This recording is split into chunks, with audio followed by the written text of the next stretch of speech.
एक दूर दराज बादशाहत में एक अनोखी बिल्ली रहती थी जिसे सब प्रिंसेस कैट कहते थे। वो आम बिल्लियों जैसी नहीं थी।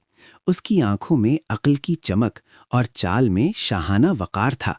कहा जाता था कि वो महल के खुफिया रास्तों और कदीम किताबों के राज जानती है।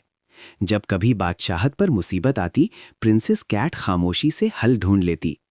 एक रात अंधेरा छा गया और किले की कीमती अंगूठी गायब हो गई। सब परेशान थे, मगर प्रिंसेस कैट ने सितारों की रोशनी में सुराग ढूंढा। वो छतों से गुजरती, राहदारियों में सरसराहट सुनती और आखिरकार बाग के पुराने कुएं तक पहुंची। वहां एक लालची लोमड़ी छिपी थी। प्रिंसेस कैट ने चालाकी से उसे डराकर अंगूठी वापस ले ली। अगली सुबह बादशाह ने उसे सुनहरी घंटी पहनाई। तब से प्रिंसेस कैट सिर्फ बिल्ली नहीं रही, वो बादशाहत की मुहाफिज बन गई, खामोश, बहादुर और वफादार।